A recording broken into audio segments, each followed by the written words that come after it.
잠언은 우리가 어떻게 살아야 되는지를 알려주는 그런 성경입니다. 매우 실제적인 지혜를 알려주는 그런 성경이라고 여러분 생각하시면 됩니다. 그러니까 단순히 어떤 이론을 알아가는 것이 아니라 하나님 앞에서 지혜로운 삶을 살기 위한 실제적인 어떤 기술을 배운다, 이렇게 생각하시면 될 것 같아요. 1장부터 29장까지는 솔로몬이 기록한 잠언이고, 또 30장과 31장은 아굴과 르무엘이라는 사람이 기록한 잠언이에요.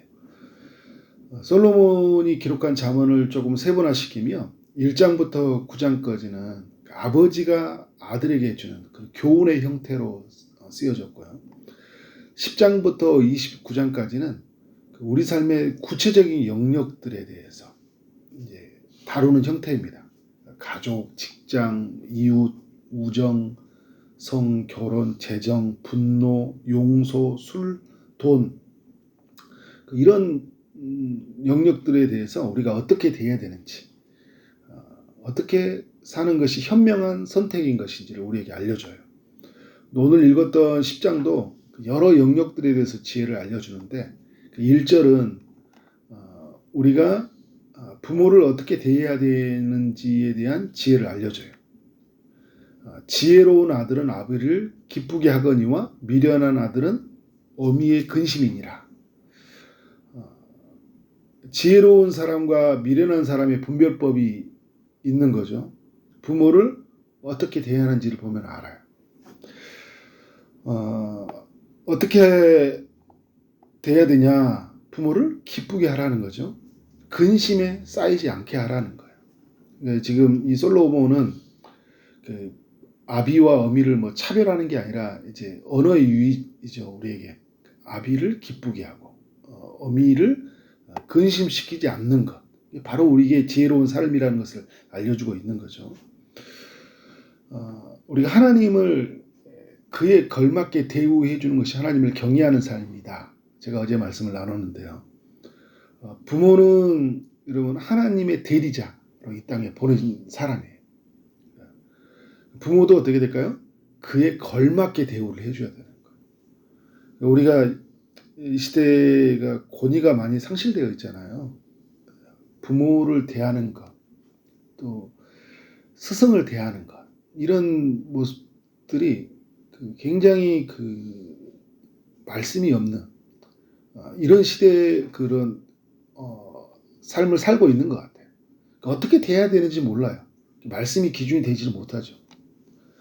이거는 여러분 이 시대의 다음 세대들, 젊은이들의 문제일까요? 아니면 기성세대들의 문제일까요? 둘 다가 문제죠. 기성세대가 이렇게 가르쳤어요. 부모를 대하는 것, 스승을 대하는 것. 그것이 오늘 이제 우리의 다음 세대들이 그런 모습을 그대로 살고 있는 거잖아요.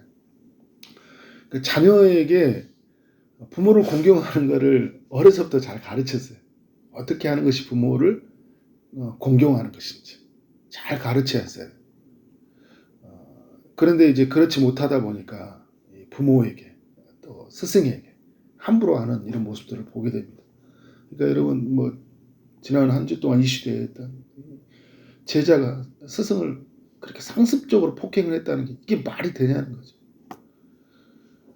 그 중에 학생들 중에 아무도 초등학교 입학생 중에 정의로운 아이가 한 명도 없었다는 게 너무 안타까워요. 막아야죠. 뛰쳐서 가서 막아야 되죠. 이런 일이 있어서는 안 된다고.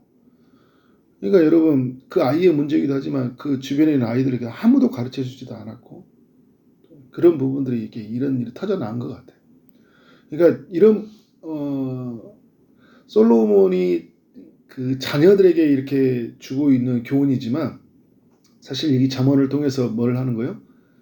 부모를 공경하도록 이 부모가 또 잘 가르쳐야 되는 거예요. 하나님의 말씀으로 잘 양육해야 되는 거죠. 2절은 우리의 그 재물에 대해서 어떻게 대해야 되는지 지혜를 알려주고 있어요. 불의의 재물은 무익하여도 공의는 죽음에서 건진다. 그러니까 여러분 거짓으로 불법적인 수단으로 얻어진 것들은 아무런 유익이 없다는 거예요. 불의의 재물이잖아요. 일시적이고 곧 사라져요. 3절은 불법적으로 얻어진 것들은 그 악인이 갖는 소욕 때문이다. 악인들이 갖는. 그러니까 악한 자들이 어떻게 돼요? 더 갖고 싶어서 불법을 행하잖아요. 거짓말을 한다는 거죠. 하나님이 이들을 어떻게 하신다고 한가요? 그들의 소욕을 물리치신다. 무익하다 이야기를 하고 있습니다. 그러면 뭐가 유익한 겁니까? 합법적이면서 정직하게 얻어지는 거예요. 이거 2절은 이것을 공의라고 이야기합니다. 공의로 얻어진 것들, 하나님의 의로움으로 얻어진 것들은 일시적이지 않아요. 왜냐하면 하나님이 이것을 기억하고 있기 때문에. 4절과 5절은 우리의 손이 어떠해야 되는지에 대해서 지혜를 알려줘요. 손을 게으르게 놀리지 말고 손이 부지런한 자가 되라. 게으르게 살지 말라는 거죠. 하나님이 1차적인 손이에요. 이 세상 모든 만물의 창조를 그의 손으로 지으셨죠. 그의 입으로 지으셨어요. 하나님이 우리를 2차적인 손으로 만드셨어요. 만물의 창조해 주신 하나님이 만물을 공급하기 위해서 우리의 손을 사용하시는 거예요. 그러니까 우리의 손이 어떻게 돼요? 부지런해야 돼요. 하나님의 것을 알리기 위해서 부지런하게 손이 움직여야 된다는 거죠. 여러분, 게으른 자는 어떻게 된다고 합니까? 가난하게 된다. 4절에 보니까 손이 부지런한 자는 부하게 된다. 이게 하나님 만들어 창조의 섭리예요. 그래서 여러분, 그 하나님을 믿지 않는 사람들도요, 이게 일반 은총이죠. 부지런하면 가난하지는 않아요. 그러니까 기본적으로 부지런하면 가난하지는 않아요. 그런데 막 부자로 막 된다고 할 때는 이제 그때 우리가 어떤 절제에 대한 부분들, 또 쓰여지는 또 구제와 여러 가지 나눔의 부분들이 같이 연결되어 것들이 있지만 부지런하면 일단 가난하지는 않아요. 신명기 8장 18절에 보면 하나님이 우리에게 재물을 얻을 능력을 주셨다라고 말씀을 하거든요. 그래서 재물을 얻는 능력 중에 대표적인 것이 있다면, 가장 기초적인 것이 있다면 뭘까요? 손이 부지런하게 사는 거예요.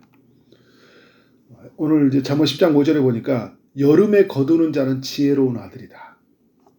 무슨 말이냐면 추수할 시기에 거두어야 된다는 거잖아요.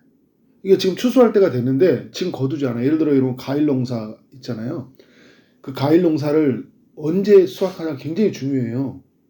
너무 일찍 해도 안 되잖아요. 또 너무 늦게 해버리면 이게 포장하는 사이에 이미 어떻게 돼요? 과일이 그런 뭐 다 사라져요. 그죠? 그러니까 맛이 전달되냐고 막 썩어간다는 거죠. 부지런해야 돼요. 그 시기를 딱 보고 어떻게 살펴야 되잖아요. 이때 빨리 수확을 해야 되겠다. 그러니까 추수 때가 됐는데도 늦장을 부리는 애들이 있어요. 5절의 말씀은 이들을 자는 자들이라고 이야기하고 있어요. 하나님이 그러니까 만물의 창조자이신 하나님 우리를 통해 공급해 가실 때 우리가 이렇게 부지런하게 일들을 감당해야 된다. 우리의 영역들에 대해서. 잠언의 말씀을 보면요. 게으름, 부지런에 대한 두 영역을 비교해서 계속 이야기를 해요. 꽤 많이 나와요. 부지런해야 돼. 이게 그 김남주 목사님이 게으름이라는 책을 썼어요. 게으름이라는 책을 썼는데 잠언의 말씀의 상당 부분을 가져와서 우리에게 이 교훈을 하거든요. 게으름의 영역은 굉장히 중요해요. 신앙생활에 있어서. 영적으로도 말씀과 기도, 예배와 이런 부분들이 우리의 게으름과 연결이 많이 되어 있어요. 믿음이 없다 이런 부분보다 우리의 삶의 라이프스타일이 많이 게을르다라는 면이 있다는 거죠. 잠언은 우리로 하여금 부지런하도록 이야기해요. 부지런하라. 6절 이하에 쭉 보면 말에 관한 지혜를 또 알려주고 있거든요. 잠언이요. 잠언이 또 말에 관한 이야기를 굉장히 많이 하죠. 신약의 잠언하면 어떤 성경이죠? 야고보서잖아요. 야고보서도 1장 3장에 보면 말에 관한 이야기를 많이 하죠. 에베소서나 이런 성경을 보면요. 하나님의 사람들은 어떻게 살아야 되냐 할 때 말에 관한 이야기를 굉장히 많이 합니다. 이 혀는 굉장히 중요한 부분이에요. 그래서 6절에 보니까 의인의 머리에는 복이 임하나 악인의 입은 복을 머금는다 이야기를 해요. 그러니까 의인은 머리부터 발끝까지 축복으로 덮여 있는데 악한 자는 독이 있다는 거예요. 그런데 그 독이 어디에 있냐는 거예요. 입에 머물고 있다는 거예요. 입에서부터 시작이 된다는 거예요. 입에 독이 있으면 어떻게 되냐? 멸망이고 죽음이다라는 거예요. 8절에 보니까 입이 미련한 자는 멸망이지라. 11절에 의인의 입은 생명의 샘인데 악인의 입은 또 반복하고 있죠. 독을 머금고 있다라는 거예요. 그런 의미에서 여러분 말은 너무나 중요해요. 13절에 보니까 명철한 자의 입술에는 지혜가 있다. 어제 제가 명철이라는 말이 성과 거짓과 참을 분별하는 것이라고 이야기했는데요. 그러니까 이런 사람들의 보면 뭐예요? 그 입술에 지혜가 있어요. 때에 맞는 말을 하는 거예요. 불필요한 말을 하지 않는 거죠. 그래서 그 18절에 이제 구체적인 부분들이 나오는데 어떤 말을 하느냐? 명철한 사람들은 18절에 보면 중상하지 않아요. 중상한다는 게 무슨 말일까요? 근거 없는 말로 남을 헐뜯지 않는다는 거예요. 추측성하는 말이잖아요. 알지도 못하면서 그 사람은 이럴 거야 라고 이제 쉽게 말해버리는 거죠. 중상하는 말들, 헐뜯는 말들, 깎아내리는 말이죠. 19절에 말을 많이 하고요. 그래서 이렇게 뭐라고 하냐면 입술을 제어하라 이야기하는 거죠. 말을 많이 하지 말라. 저보고 하는 말이에요. 말을 많이 하지 말라. 입술을 제어하라. 이게 야고보서 1장과 3장에 이야기하죠. 혀에 재갈을 물려라 이런 표현인 것처럼 말을 많이 하죠. 왜냐하면 말에 실수가 있으니까. 그러니까 명철한 사람들, 지혜를 가진 사람들은 이 혀를 제어할 수 있다는 거죠. 그런 부분에서 하나님의 지혜가 우리에게 필요한 거죠. 하나님의 명철함이 필요한 거예요. 그러면 우리는 어떤 입술이 되어야 되냐 할 때 11절에 의인의 입이 된다.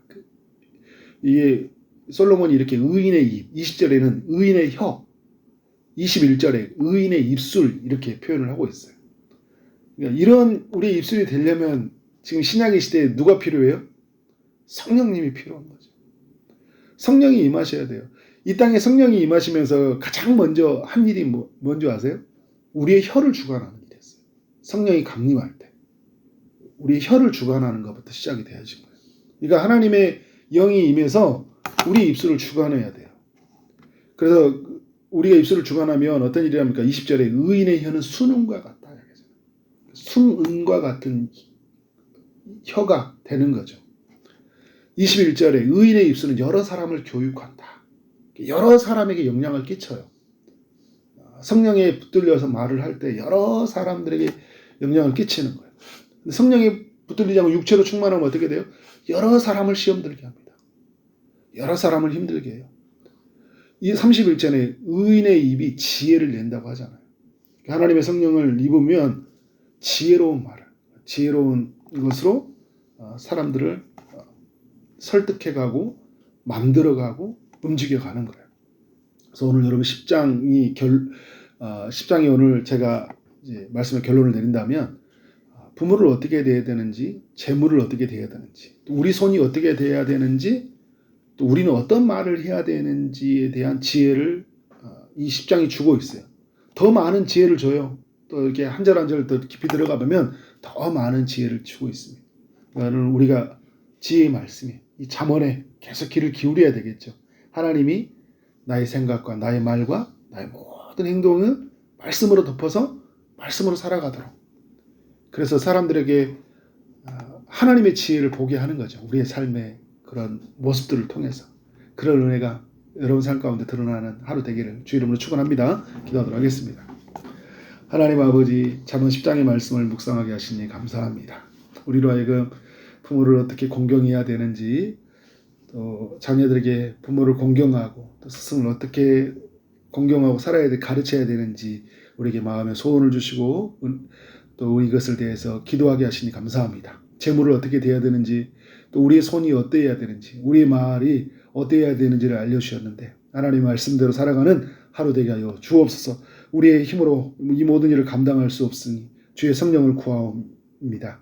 성령께서 친히 임하셔서 우리의 입술을 제어하시고 우리의 삶을 움직이셔서 하나님의 뜻 가운데 살아갈 수 있도록 역사하여 주옵소서. 오늘도 주의 응답을 기다리는 이들이 있습니다. 주님이 찾아가시서 일하시되 특별히 육체의 아픔 중인 이들에게 치유의 강선을 비춰주시고 친히 고쳐 주옵소서. 취업을 준비하는 이들이 있습니다. 결혼을 준비하고 임신을 준비하고 출산을 준비하는 이들이 있습니다. 또 시험을 준비하는 이들에게 있사오니 주님 저들에게 은혜를 베풀어 주옵소서. 오늘 하루 만나는 모든 사람들에게 주의 사랑이 흘러가길 원합니다. 주어진 일 최선을 다해 일하게 하심으로 말미암아 하나님께 영광이요 모든 사람들에게 큰 기쁨이 되는 삶이 되도록 주님께서 함께하여 주옵소서. 예수 그리스도 이름으로 기도를 쌓옵나이다. 아멘.